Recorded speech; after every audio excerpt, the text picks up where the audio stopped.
Hello guys, my self नियति गुप्ता। आज हम पढ़ेंगे स्टीशियोमेट्री। ठीक है। स्टीशियोमेट्री क्या होती है? बेसिकली एक क्वांटिटेटिव रिलेशनशिप होता है रिएक्टेंट्स और प्रोडक्ट्स के बीच में किसी भी केमिकल रिएक्शन में। क्वांटिटेटिव रिलेशनशिप मतलब कि कुछ मेजरमेंट करना, ठीक है, कुछ क्वांटिटी देखना कि रिएक्टेंट्स और प्रोडक्ट्स की क्या क्वांटिटी है। Okay, so quantitative relationship of reactants and products in a chemical reaction, उसको हम क्या बोलते हैं? स्टीशियोमेट्री बोलते हैं। या फिर इसकी एक और डेफिनेशन भी हो सकती है, calculation of masses of the reactants and products involved in a chemical reaction, कि रिएक्टेंट्स और प्रोडक्ट्स का कितना कितना मास है किसी भी केमिकल रिएक्शन में, इसको हम स्टीशियोमेट्री बोलते हैं। तो बेसिकली जो स्टीशियोमेट्री है वो दो ग्रीक वर्ड्स से जुड़ के बना है। एक है स्टीशियन जिसको हम एलिमेंट बोलते हैं, और दूसरा है मेट्रॉन जिसको हम मेजरमेंट बोलते हैं। तो एलिमेंट का मेजरमेंट करना, बेसिकली एलिमेंट के मास का मेजरमेंट करना, उसको हम स्टीशियोमेट्री बोलते हैं। ओके, फिर एक चीज़ आती है स्टीशियोमेट्रिक कोफिशिएंट। स्टीशियोमेट्रिक कोफिशिएंट क्या होता है? जैसे कि हम कोई भी लाइक कोई भी इक्वेशन है उसको हम बैलेंस करते हैं, तो उसके आगे जैसे कि CH4 plus O2 2O2 gives CO2 plus 2H2O। तो ये जो 2O2 है और 2H2O है, तो इसको हम क्या बोलते हैं? स्टीशियोमेट्रिक कोफिशिएंट बोलते हैं। ठीक है, यहाँ पे आपको दिख भी रहा होगा कि जो 2 मैंने मार्क कर रखा है और ये वाला 2, जो भी बेसिकली हम बैलेंसिंग के लिए नंबर ऐड करते हैं किसी भी एलिमेंट के आगे या किसी भी लाइक मॉलिक्यूल के आगे, तो उसको हम स्टीशियोमेट्रिक कोफिशिएंट बोलते हैं। Number in front of atom और molecule to balance the equation is known as stoichiometric coefficient. Okay, तो इसके बाद एक बेसिक सा फॉर्मूला है नंबर ऑफ मोल्स निकालने का।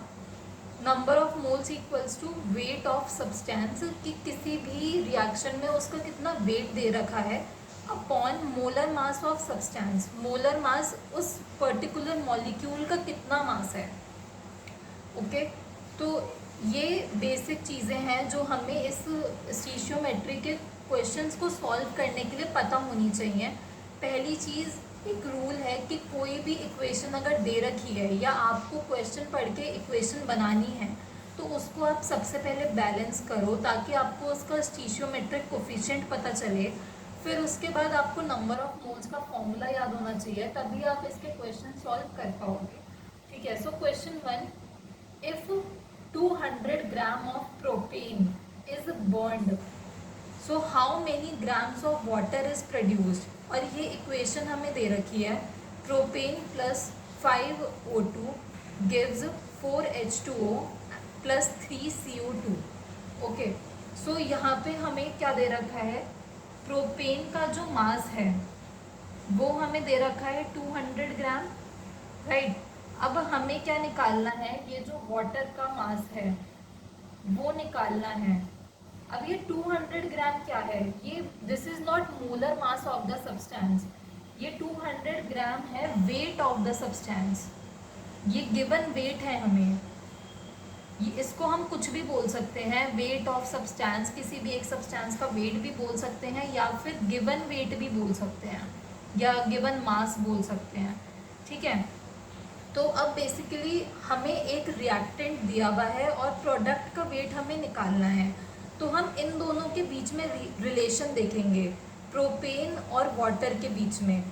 अब यहाँ पे तो 1 है प्रोपेन के आगे, और H2O के आगे 4 है। हम यहाँ पे स्टीशियोमेट्रिक कोफिशिएंट की बात कर रहे हैं। तो बेसिकली इस स्टीशियोमेट्रिक कोफिशिएंट को ये भी बोला जाता है कि 1 मोल ऑफ C3H8 कितना वाटर दे रहा है? 4 मोल ऑफ वाटर दे रहा है H2O। तो मतलब कि जितने भी नंबर ऑफ मोल्स C3H8 के आएंगे उसके 4 गुना मोल्स H2O के होंगे। पर उससे पहले हमें इसका मोलर मास निकालना पड़ेगा। Molar mass of C3H8, 3 into 12 plus 8 into 1। Carbon का क्या होता है 12 होता है और हाइड्रोजन का 1 होता है। आई होप मोलर मास सबको निकालना आता ही होगा। ठीक है, तो 36 प्लस 8 44 ग्राम। एक बार चेक कर लेते हैं। 12 इंटू 3 प्लस 8 44। ठीक है, अब हम इसका नंबर ऑफ मोल्स निकाल सकते हैं, राइट। तो नंबर ऑफ मोल्स ऑफ क्या निकाल रहे हैं हम, प्रोपेन निकाल रहे हैं C3H8।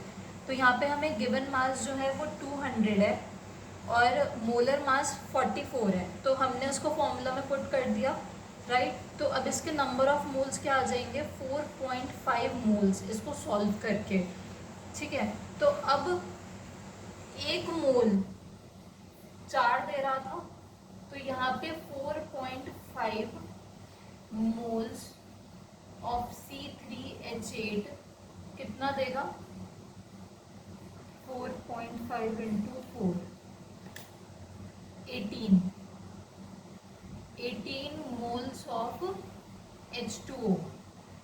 ठीक है, ये वाटर के नंबर ऑफ मोल्स निकल गए। कैसे निकला, 4.5 को हमने 4 से मल्टीप्लाई कर दिया। बेसिकली हम यहाँ पे क्या करते हैं, यूनिटरी मेथड का अप्लाई करते हैं कि अगर इसका एक में इतना है तो इसका 4 में कितना होगा।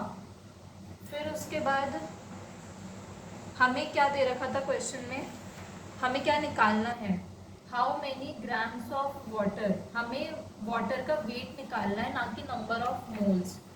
तो अब जो हमने फॉर्मूला अप्लाई किया था मोल्स निकालने के लिए, वही सेम फॉर्मूला हम अप्लाई करेंगे। Number of moles of H2O given mass of H2O upon molar mass of H2O। यहाँ पे मोलर मास क्या होगा H2O का, molar mass of H2O is equals to 1 into 2 plus 16। Single O का 16 होता है, राइट। तो 18 ग्राम्स हो गया। नंबर ऑफ मोल्स हमें पता ही है 18 है। ठीक है, तो हम इसको फॉर्मूला में पुट कर देंगे। Given mass of H2O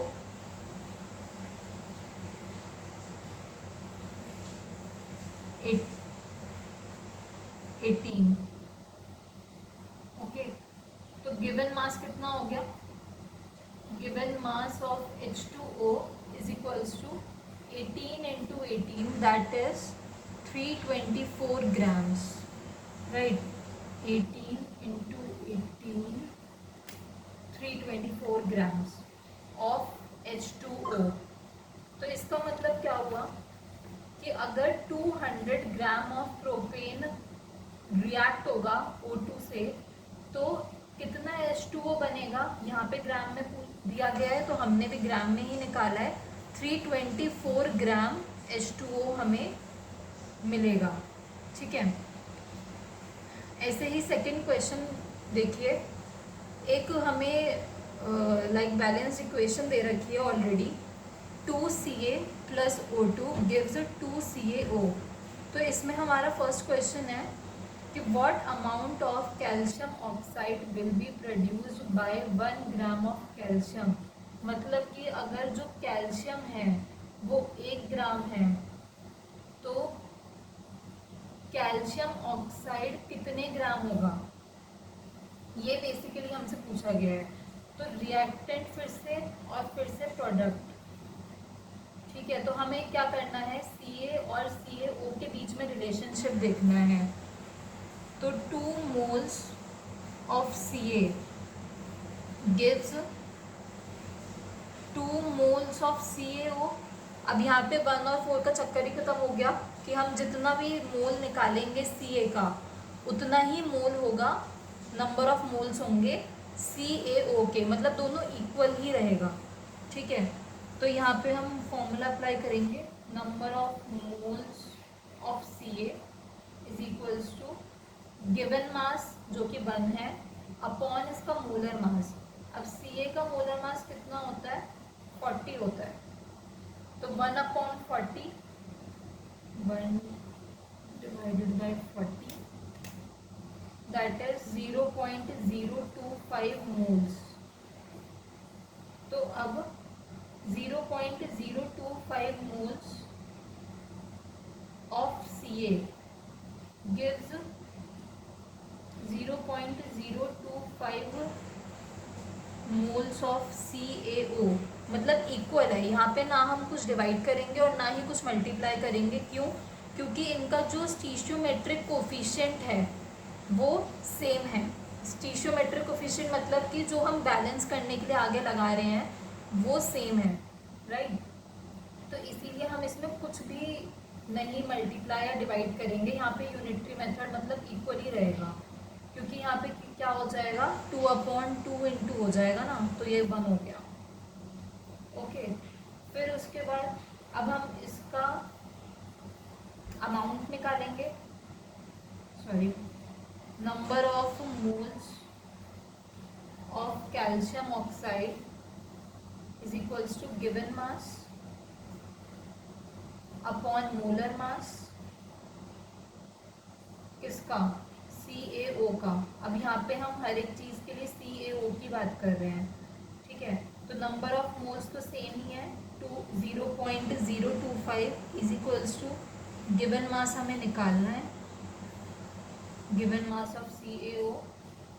molar mass के लिए कैल्शियम का 40 होता है और ऑक्सीजन का 16 होता है, तो कितना हो गया,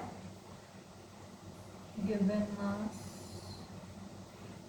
ऑफ CaO 0.025 अपॉन 56, ठीक है। तो यहाँ पे गिवन मास के लिए क्या हो जाएगा, cross multiply 0.025 into 56,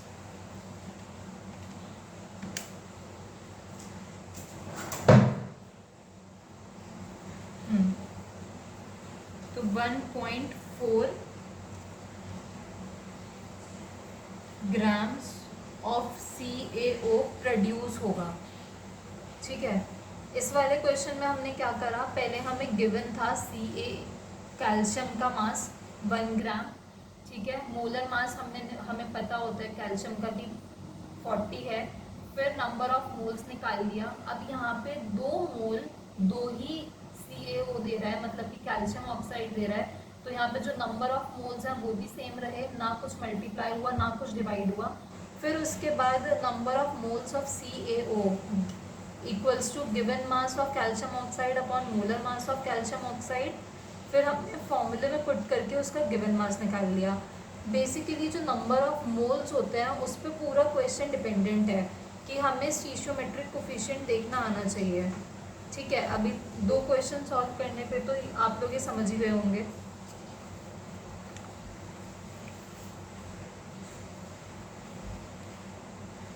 second part, what weight of oxygen will react with 1 gram of Ca। अब यहाँ पे कैल्शियम फिर से 1 ग्राम है और यहाँ पे हमें ऑक्सीजन का वेट बताना है, ठीक है। तो ऑक्सीजन का वेट बताना है हमें, तो यहाँ पे हम एक बार दोबारा से लिख लेते हैं। अब हमें इन दोनों के बीच में रिलेशन बनाना है। नंबर ऑफ मोल्स जो थे कैल्शियम के वो हमें पता है कि 0.025 मोल्स आया था, बट यहाँ पे जो 2 मोल हैं कैल्शियम के वो एक ऑक्सीजन से रिएक्ट कर रहा है टू प्रोड्यूस CaO, मतलब कि कैल्शियम ऑक्साइड, राइट। तो यहाँ पे देखिए हाफ हो रहा है, 2 मोल्स 1 मोल से रिएक्ट कर रहा है, तो 0.025 moles of calcium gives half of 0.025 O2 moles of O2। ये हाफ क्यों हुआ, क्योंकि यहाँ पे 2 है और वो 1 से रिएक्ट कर रहा है, ठीक है, यहाँ पे भी स्टीशियोमेट्रिक कोफिशिएंट जो है वो बहुत बड़ा रोल प्ले कर रहा है। ठीक है, तो यहाँ पे हम नंबर ऑफ मोल्स निकाल लेंगे। Number of moles of O2 gives 0.025 divided by 2, 0.0125 moles. ठीक है, अब O2 के मोल्स निकल गए, तो अब हमें इससे क्या करना है, गिवन मास निकालना है। मोलर मास क्या होता है, molar mass of O2 is 32 grams, right. तो यहाँ पे number of moles of O2 is equal to given mass of O2 upon molar mass of O2।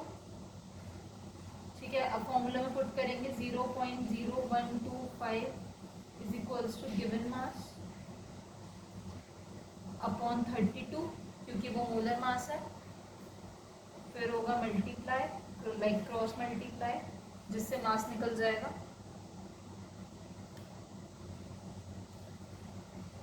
Sorry, 0.0125 into 32,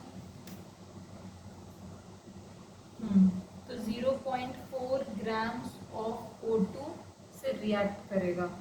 1 gram of calcium reacts with 0.4 gram of oxygen, तब ये मिला के क्या देगा, 1 plus 0.4 क्या देगा, ये 1.4 gram of calcium oxide. Okay, तो therefore given mass of oxygen is 1.4 grams, sorry 0.4 grams। Okay, I hope कि आप लोगों को ये समझ में आया होगा। नेक्स्ट क्लास में हम इसके और क्वेश्चंस करेंगे।